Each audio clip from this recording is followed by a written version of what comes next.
true public servant, an honorable man, someone I know we all genuinely love, Congressman Ron Paul.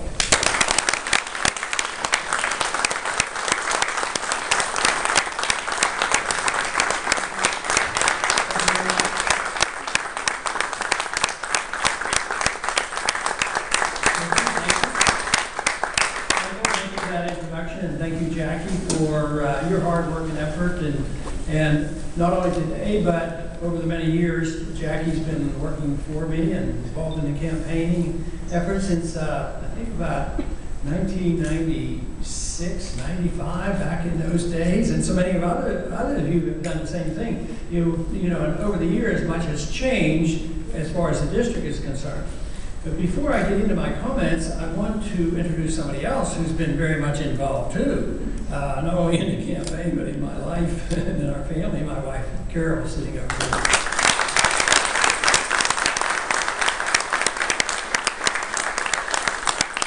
Has anybody here ever seen the Ron Paul cookbook? It shouldn't be called the Ron Paul cookbook. It should be called the Carol Paul. You know, we were having a very tough race in 1996, and because of my position on civil liberty is allowing you as individuals to make up your mind on how you want to run your own life rather than the government, they wanted to paint me as somebody endorsing all those things that you might do if you had your freedoms. And that's the big thing about freedom. Having your freedom to do what you want doesn't mean I endorse what you do. We don't endorse people's religion because you're allowed to. But anyway, they turned that around and said, oh, Ron Paul would give drugs to little kids and, you know, all these horrible things. And she said, well, you have to. She, of course, claimed she didn't know anything about politics, but she says you have to counteract that a little bit. You know, they make it sound like you're a bad guy. You know? So we did use the doctor argument that why would I want to harm kids or my grandchildren or children and this. But she said, why don't we put out a cookbook? And it was her idea to do a cookbook and put some non-controversial things in, like family, you know, and recipes and things like that. But I told her that was a bad idea, it wouldn't work. And I said, people don't want to hear about our family. They want to hear about the Federal Reserve System. and then, of course, she put it out. But later on, I had to admit, it was probably the best political thing we ever did. Because in a way, that's what's involved in politics. It's not only a message. A message is important for people who invest their time and their money and energy and get involved. And they have to believe in something. But a lot of people never believe in a whole lot. You know, when you look at the campaigns that go on, it's very superficial. And just look at the ads on TV. I mean, is there anything of substance, or is it all just demagoguing and painting the other side a certain way, and who can spin it a certain way, and it goes on and on. So that you do have to deal with the general population as well as people who believe in something. And my assumption over the many years has been ideas do have consequences. That's the only thing I'm interested in. I'm interested in changing ideas in order to change the country. But it doesn't mean that you ignore having an appeal to a majority. And if your goal is to have an appeal to a majority and just win the election without believing in something, a lot of people get away with that. But if you believe in something, you still have to make those views acceptable to the people.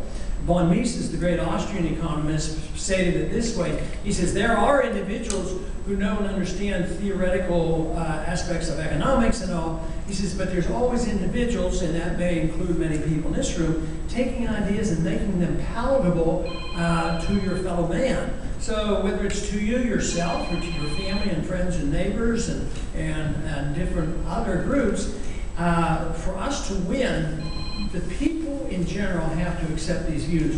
They have to really believe that it's in their best interest.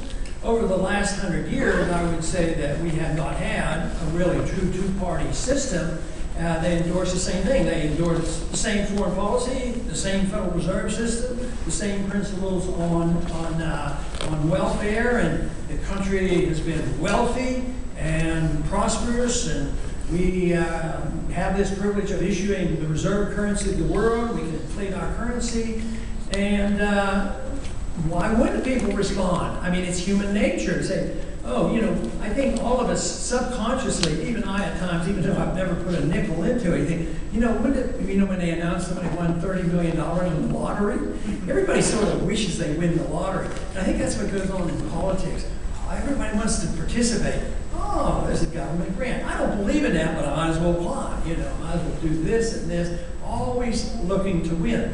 And the individuals who like to get political power over these many years have been successful, mainly because we were very wealthy.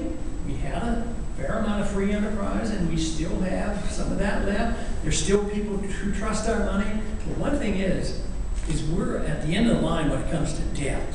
And when the markets recognize this, we won't be able to print the money like we will.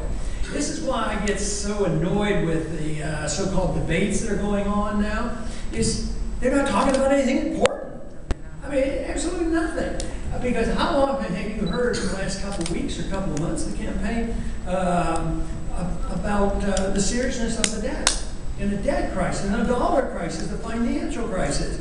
And they just say, well, yeah, we had a bit of a problem in '08, but the government rescued us, they printed more money, ran up the debt, and everything seems to be okay. And yes, a few people had to suffer, but we saved the banks, and we saved the big corporations, we saved the foreign banks and the foreign central bank. Now we're in the process of saving the holders of Greek debt, which happens to be some of our own banks too. And they figure if we can just get by. The question I get asked a lot lately on the financial statements, and I think I was asked yesterday on CNBC, is, you know, what about the fiscal cliff?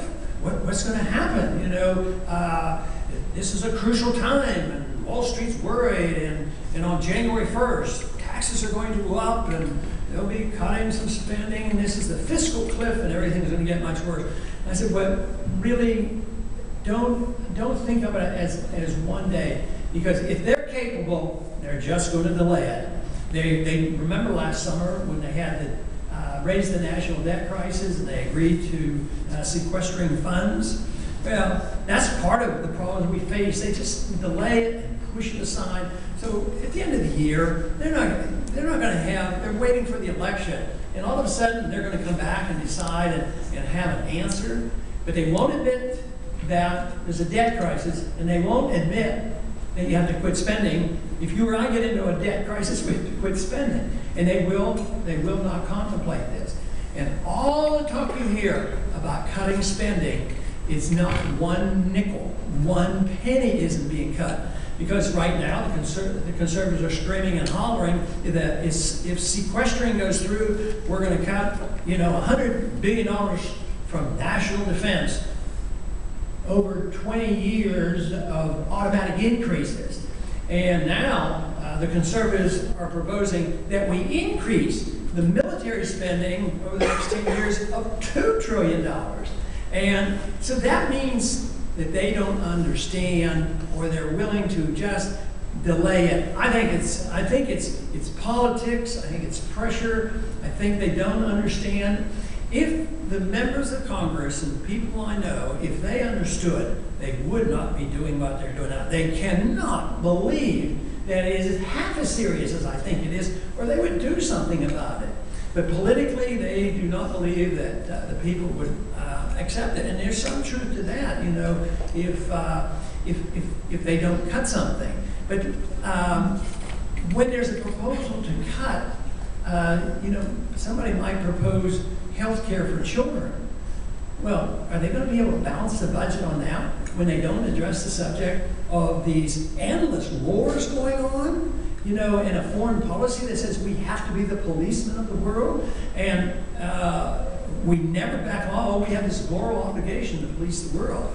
Well, we might have a moral obligation to our people to protect liberty in this country and protect the value of our dollar. That's what the moral obligation ought to be. So the way I see this evolving is that the politicians aren't going to do what they should do. And the people are not going to demand it because they don't quite understand it. And that Washington will make things much worse, in the meantime. But in spite of it all, guess what? I'm very optimistic about what's happening compared to what it was like. I'm writing a little statement that I'll give on the House floor before I leave Congress. And I compare a little bit about the attitudes of 1976 as the very first time. I had the 22nd District. I didn't have Victoria back then. But the 22nd District and what the attitudes were like. And of course, I said I went to Washington to cut spending and cut deficits and do all these things. I said, it really hasn't happened. But here we are in 2012, and Washington is worse. So if you want to give me a D- for not having done anything in Washington, you can. But where I think the change has occurred, and hopefully I've contributed to this, is the country is changing. Attitudes are changing. Young people are changing, and they're interested. They know what kind of a ripoff this is. So the country has changed, and that is what has to happen first. And it's happening dramatically. The freedom movement and the liberty movement has been around for a long time. It really started with our original revolution. And actually, right after the revolution, it was slowly downhill for a long time, but it accelerated downhill in the 20th century. In the last 50 years, there has been the remnant of individuals who knew what freedom was all about, the morality of what freedom means, the right to your life and your liberty. That has been growing. A better understanding of economic policy has been growing. So I just think that there's been tremendous seeds planted. Now, nobody can predict the future and know how this will work out. But when the more people who support the views of liberty, the better. So that's why you have an obligation, not only for yourself and your family and friends, is to get more people to join us. Because I don't, and I hope I'm wrong on this, and maybe you'll disagree, that, oh no, next year we're going to get 50 constitutionalists in Congress, and the next year 150, we're going to get a majority, and we'll start voting common sense. I don't think it's going to happen. I don't think we have enough time. But when there's a dollar crisis, a currency crisis, and a political crisis, which I anticipate will be worse than we've had, and it might even be worse than what you're seeing in the streets of Greece, because there will be a lot of demand. So the more people who know and understand what we're talking about are going to be capable of rebuilding it. This is why I see this remnant that has been around for so many years, holding things together and teaching and planting seeds, is now being joined by this new generation of individuals who are saying, yeah, we want something better than somebody promising that we're going to have a free lunch forever. Young people coming out of college now, they can get a good education, and sometimes they get a lousy education, and sometimes, but maybe all the time, they end up with a lot of debt. And right now, there's not tremendous opportunities for jobs if you look at it throughout the country. There may be a few places that are more fortunate than others, and I think we're lucky because in this area, even in the Brazosport area, things aren't that bad. But I think most people know that this is, when a crisis hit, a dollar crisis hit, it affects everybody. And this is what the goal ought to be, is spreading a message and understanding the message. So often young people come and ask me, oh, what can I do to be a congressman? I said, don't even set that as your goal. Because if that is the goal, then too often young people do set it as the goal, and guess what? They do what they think is necessary to become a congressman. But what you want to do is to become educated enough to know what you really believe is right, and what freedom means, and what the Constitution means, and what sound money is all about, and why you can't, nobody has the right to call you unpatriotic because you don't want to go into a war that is undeclared and unconstitutional. Then they paint it on us and say that we don't support the troops and we're unpatriotic. Well, we need to understand that. And this is what I think is happening. Young people to the tune of hundreds of thousands now are joining this freedom movement. At the same time, there has been a remnant. There's always a remnant in society. And of course, the remnant of the Bible talks about a spiritual remnant, but in many ways, they're very similar. The people who cling to the truth and speak the truth and aren't tempted to go along, to get along. You take a person like Mises, who was a great economist, arrived here in this country at the end of World War, in the early 40s. He was Jewish and he was run out of Europe, but he was shunned. He couldn't get a job, but he always spoke the truth. And he wrote his books and textbooks on that. So he stuck to it. So he had allowed information to be available to us. So now I think this is coming together. The dramatic change that I noticed in these last several years, because when I first ran for Congress in the early 70s, I became very concerned because the predictions of the Austrian free market economists said, as early as 1945, Henry Hazlitt, who was a financial writer and a good economist, said this Bretton Woods, this pseudo gold standard, won't work. And of course, in 1971, it failed. And this confirmed that they were on the right track and right understanding. But now we're at a point now where we just can't promise people more stuff. Oh, we'll spend more money. Well, there's a limit to the debt. Can we keep printing more money? No. This past week I saw, I think yesterday, the producer price index was going up over 12% raise. Export prices up over 12% at an annualized rate. Import prices up over 12% on an annualized rate, which means that the price inflation is coming and the money is just sitting in the banks. So we're going to see a more sharply depreciating currency. And that will then force us into doing something different. And that's why the attitude has changed.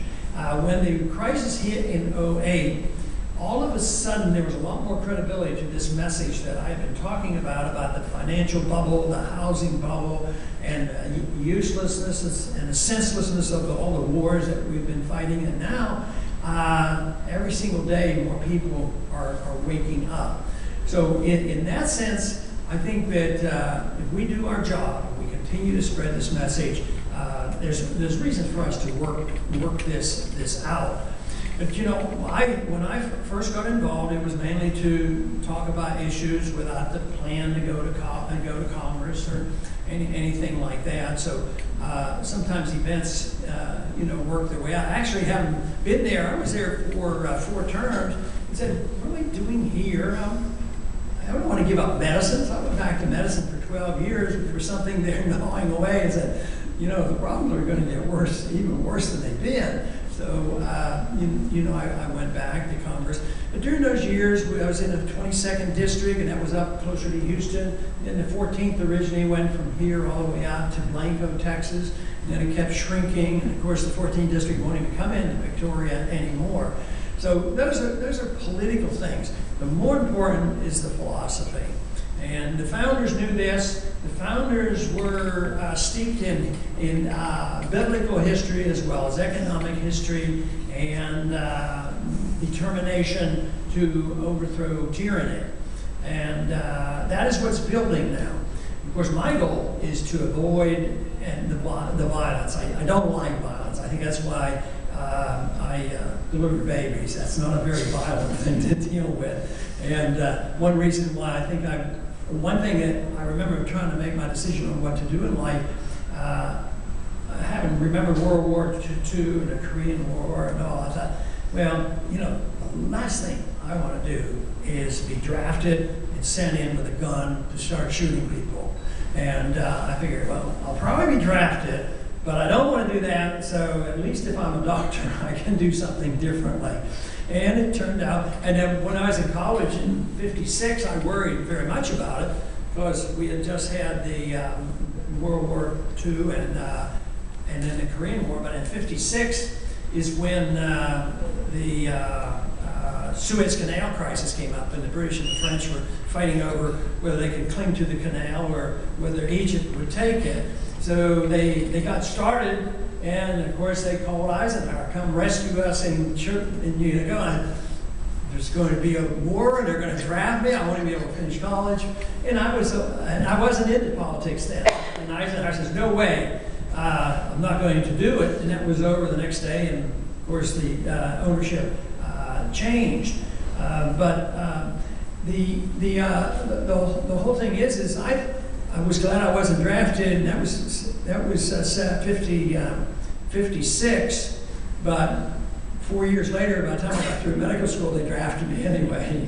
But by that time, I was a physician and became a flight surgeon. And that is how Carol and I ended up coming to Texas.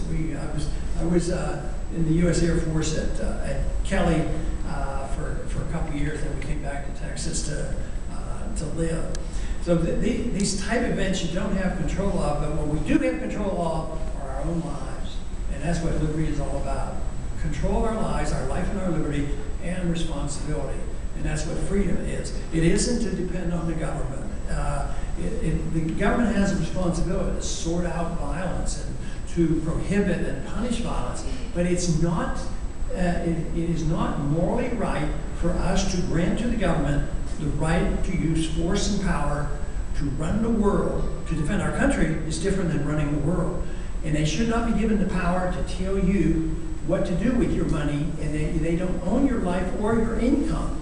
At the same time, the government cannot use force to dictate your social policies. And that's where sometimes it's a stumbling block, because it is true, like I started off with, sometimes people do things that you don't like, but if it's hurting themselves, governments can't protect us from ourselves. We can't do it in a spiritual thing. They don't even attempt to do it intellectually, on regulating. Of course, these days sometimes they think they'd like to regulate what we read and all. But really, we allow people to have their spiritual life and their intellectual life, but we don't usually say they can have the right to their own body. So what do we have? We have 75 years ago, they started, through taxation, said that it would be a federal crime for people to use marijuana. And whether marijuana is good or bad is a different subject. But up until 1938, people could do what they wanted in states. If they wanted to regulate it, they could. Now, the federal government has all these rules about it. States say, well, if you're, they even limit it. If you're sick, you get a prescription, you can use your own marijuana, and people get relief for chemotherapy and for AIDS and all these other things. So the federal government comes in and arrests cancer patients because they're using medicinal marijuana, and constitutionally they have no business doing it. Medically, it's a different thing, but on freedom, you get to make your own choices, but the whole thing is, if you make your own choice on your personal lifestyle and your habits, and you mess up, you have no right to go to your neighbor through your congressman and say, well, I messed up my whole life, so I want to be taken care of. Now I'm sick, so the government has to go and give me free medical care, and my neighbor has to pay for it. So freedom is something we were offered, and we were tested. We had the greatest amount of freedom and the greatest amount of prosperity of any country in the world. And it's been a good many years since it's been slipping and sliding away. And every time there's a war and every time there's a bad recession, we have less and less freedoms. So, and then the more powerful get control. There have been the people who suffered from this recession that we're in now has been the middle class. But did Goldman Sachs suffer or the big banks suffer? They don't suffer. It's people who get the control and the power and money. So, but the country is poorer, so there's more clawing away at who gets to pick up the pieces. But the time is coming. It's coming rapidly. And I don't think the answers I'm looking for will not be resolved in the current election. It's not going to happen. Because I've worked with the Republicans and the Democrats in Washington for a long time, and there is no determination to do something about it. There's no willingness to admit the truth. If you want treatment for a drug addiction, no matter how hard your friends and your neighbors and your doctors try, if you don't say, well, I'm ready, I'm ready for help, it doesn't work. And right now, there's no admission in Washington that we have to admit these problems. And they're always hoping that a little more spending, a little more debt, a little more printing money. Not only do they do that as a practical thing, they do it as a theoretical thing. This is what Keynesianism teaches, that this is good economic policy, and so many of us have been taught this in school for decades. It's what I was taught, and that's why I was so delighted to discover the Austrian School of Economics, because I think a lot of us have these natural instincts that you should live within your means and that maybe money ought to have real value. It's common sense. So it was wonderful for me to discover individuals I had a lot of respect for that had good answers. So the answers are out there. They're more available today than ever before, and we will, see something probably pretty major happening. I imagine it's quite possible that a major event could occur in these during the administration, the new administration, the next 4 years. That major decisions will have to be made. So people ask me, what am I going to do if I'm not going to go to Congress? I'm going to keep talking about these issues because I enjoy it. I think it's important. I like to meet people who are like-minded, and I tell people who do get involved that you can't get overly serious. You can't worry about the end of the world tomorrow because it won't do you any good. If it's the end of the economy tomorrow, we'll wait and see. And maybe we can come out of it better than ever. You can turn bad things into good things. So that's the reason I encourage people to be very much involved. Anyway, thank you very much for coming today. It was great visiting with you. Thank you.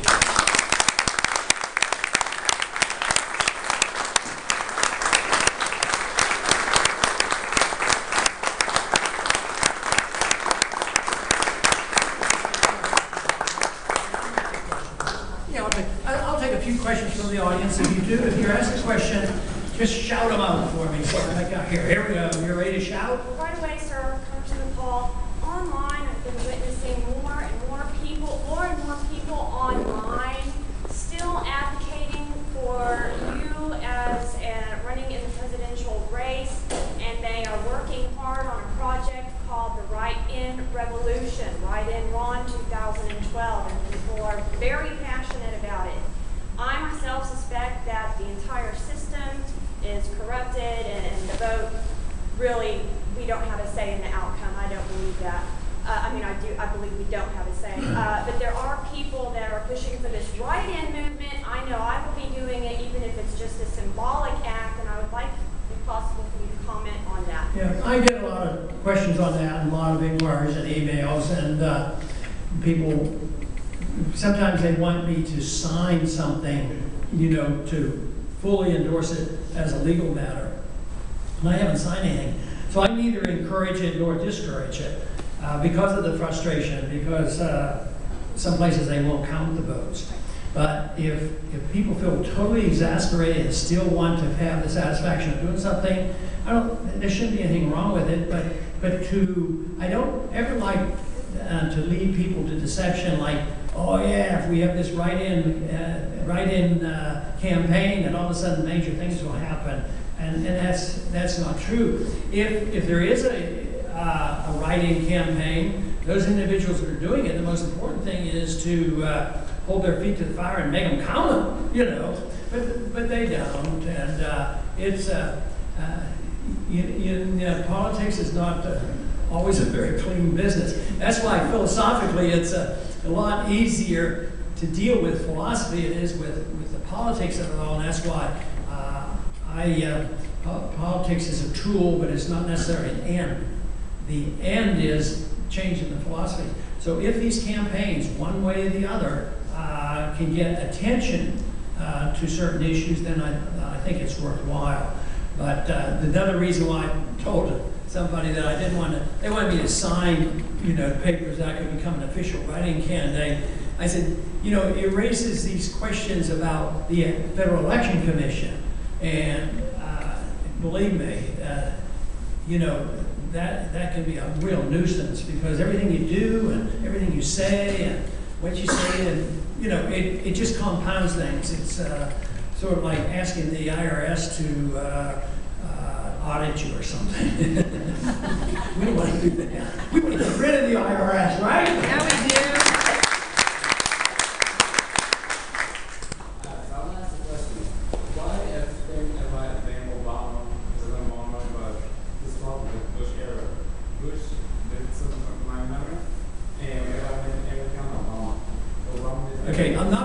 hearing it, so see if somebody has to relay it, Jackie, or he can come forward.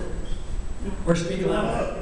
Why everybody blame every Obama and President Bush for two terms, and everything's blaming Obama. Obama did everything from full force in 4 term, one term, and everybody blaming him. And Obama healed, he did everything. Can you relay that? Yeah. Okay, I think somebody's going to help relay that to me. Incoherent. Well, it's all good. I think the question is, why is everyone blaming Obama for 4 years when Bush had 8 years? Yeah.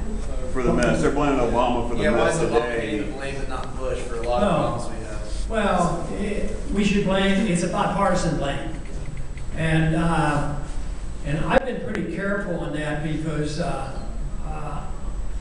you know, when the Republicans say it's all on Obama's shoulders, yeah, he hasn't made anything better. He endorsed the same thing that the Republicans endorsed. He didn't change the foreign policy. He claimed he was going to change that. He claimed he was going to change the war on arresting people who use marijuana for being sick. He didn't change that. He didn't change spending. He didn't change anything. But this has been going on for a long time. I think Nixon is the one that made the statement that we're all Keynesians now. We all believe in the same economic policy of spending and printing money. So that is endorsed by Republicans and Democrats, and for the most part, conservatives and liberals, because not too long ago there was, I was criticized for saying that Republicans are Keynesians too. And this one individual was offended, and they said, "Oh no, that's not true.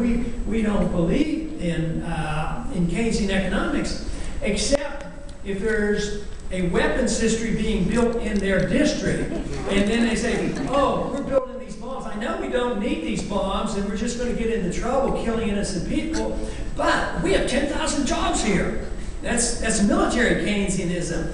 But one thing to remember, the answer to that is that if you spend $10 billion building stuff you don't need, that means $10 billion came out of medical care or housing or something else, and it was politically given to their special companies. But no, it is very easy to be very bipartisan explaining our problems, and this narrative, and that's why the debates are so boring, in that it's always just partisan. You know, you're a bad guy and I'm a good guy, and yet the issues aren't any different. You know, as far as the spending goes and the foreign policy, and neither side now wants to you know, deal with the Federal Reserve, but that's coming. We're making great strides with that issue. Okay. Would Romney be better for America than Obama? Would Romney be better? I think not necessarily. No.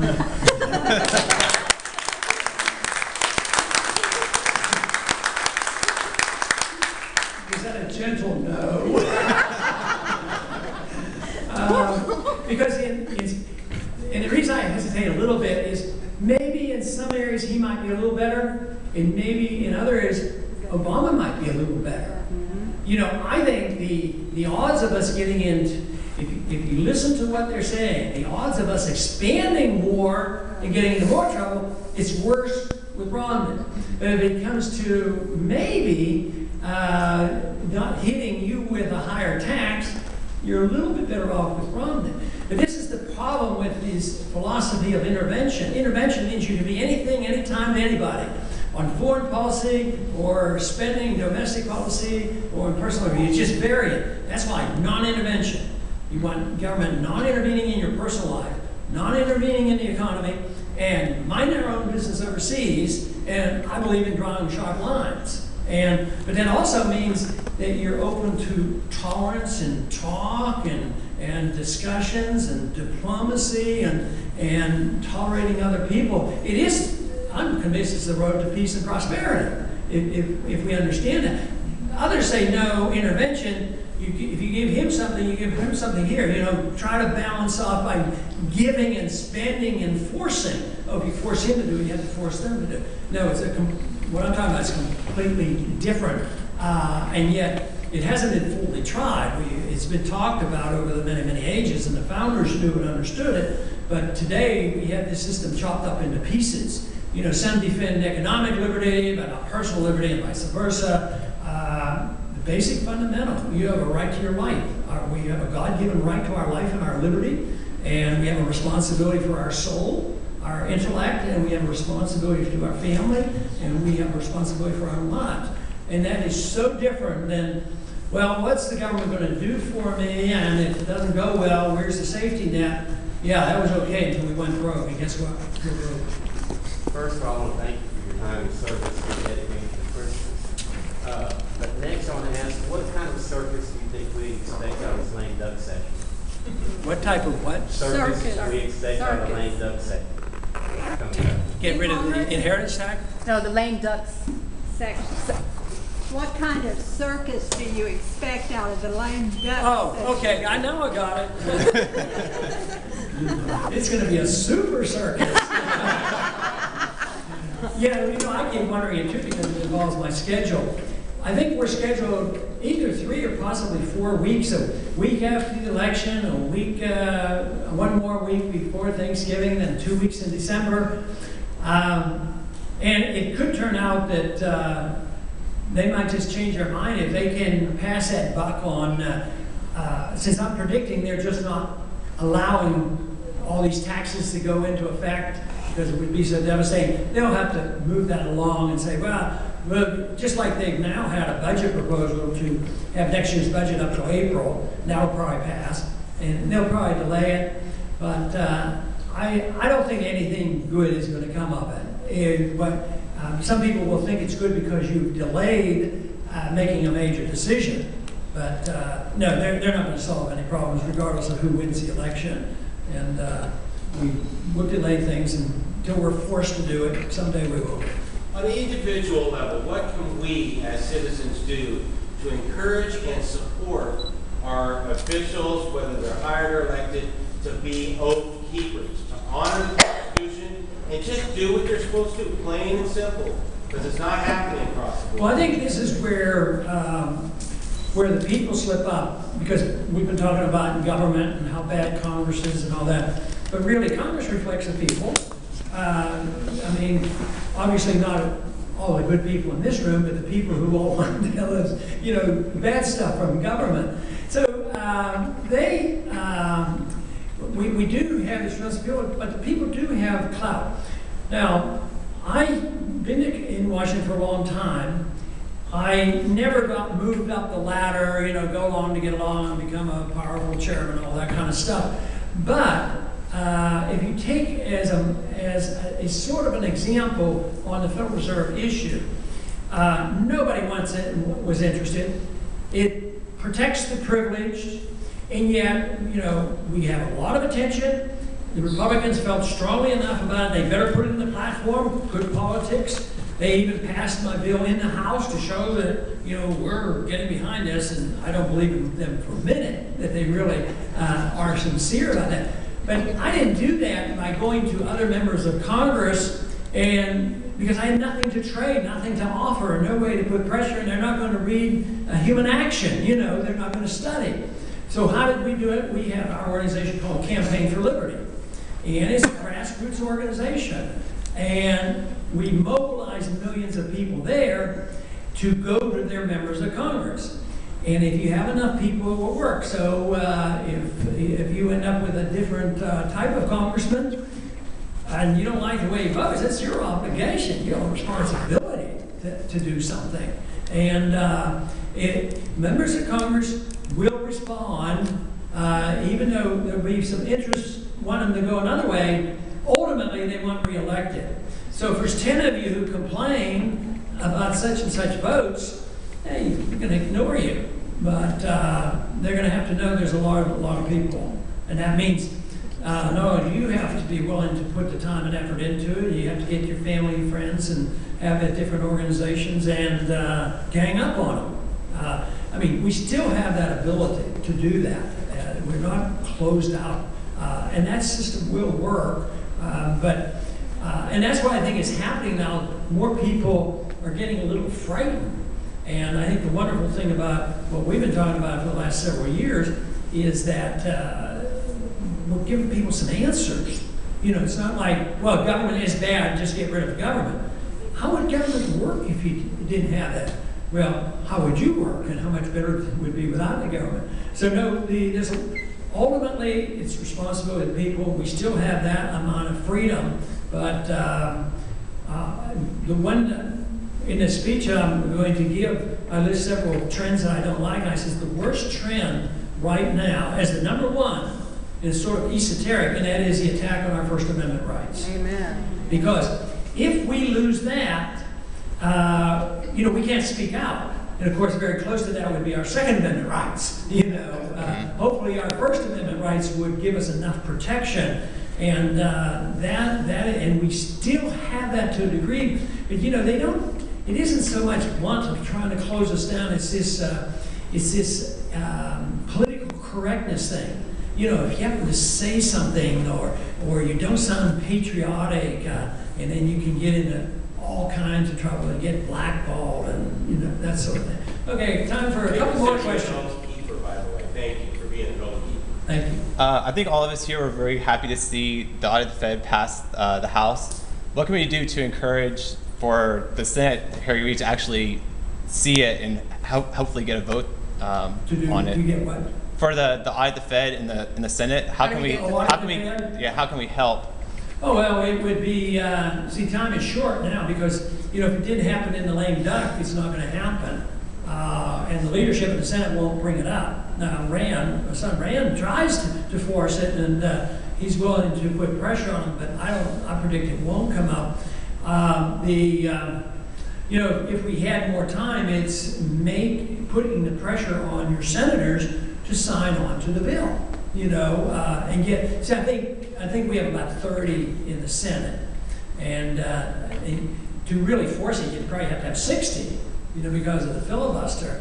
So that means probably not going to happen, but we're going to keep working on that issue because it is such a key issue. If big government is the problem and loss of liberty is the problem, if they didn't have the Fed, they can't do it. They can't run the wars and they can't run the welfare. They can't bail out anybody if you rein in the power of the Fed. So it is a very important issue. It involves everything else. So, but it'll be around next year, and finding out where your member of Congress and your senator stand is pretty important. Okay, one more. On that, along the line of the same topic there, are you going to miss having your little chats with Ben Bernanke? No, I probably won't really. But we were somebody had a ride. Somebody had a ride with somebody from the Federal Reserve in an informal setting, and he said, you know, Congressman Paul, and that was the person that was representing me, was talking to a Fed official. They said, you know, he's always, you know, don't you think Congressman Paul's been reasonably polite with Bernanke and doesn't, you know, yell and scream? And the guy responded, he says, no, I think Bernanke recognized that. He's always asked good questions. Okay, I think we'll finish up here. On the same lines, with the Romney or Obama, it doesn't matter to me because I think they both puppets. What we can do is more to bring the fight to the Federal Reserve. I feel they're the ones controlling everything. What are we going to do to? Well, what can we do more as people to bring the fight to the Federal Reserve? To fight for the Federal Reserve, against the Federal Reserve. Well, to me, it's still back to the educational issue. And it really delights me when I go to the college campus and meet young people like you that know something about the Federal Reserve. That, to me, is fantastic. I mean, when I was in college, I probably didn't have the biggest idea what the Federal Reserve was. So I think we're way ahead. And boy, sometimes I get 14 and 15-year-old high school kids coming in and they're reading Mises and Hayek and Murray Rothbard and studying the Federal Reserve. And that is so much more powerful than having 1 or 2 or 3 more people in Washington. That's important. The more the merrier. But ultimately, Congress will reflect these attitudes. So it's, once again, it's educational. And the big advantage that we've had, not only the great need for this, because the crisis is ongoing, but it's the internet. You know, I've been trying to reach people, but of course the presidential debates and the internet has been unbelievable. You know, as a physician, I've often heard about and know something about the spread of disease in a viral sense. But boy, I learned a new definition when I got involved with politics. They said, well, what happened today? It went viral. This message is going to go viral. And thank you for being part of it. Thank you very much.